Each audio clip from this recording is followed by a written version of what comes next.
মুসলমান, এটা আলোচনার মাধ্যমে সমস্যা আছে, সমাধানও আছে। কি বলে ঠিক কিনা? সেই সমাধানের দিকে এজনের সম্মান করে, মসজিদ মাদ্রাসা সম্মান করে আপনি সুন্দর সুষ্ঠু ফয়সালা দেবেন এবং আপনিও আমাদের সাথে যুবক আছে। আমি বরিশাল শহরটার আমি দেখাবো না আপনাদের।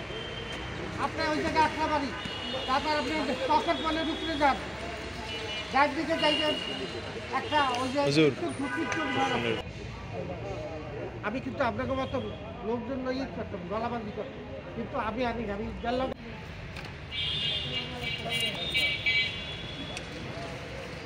কথা বলবো আপনাদের সাথে। আসসালামু আলাইকুম।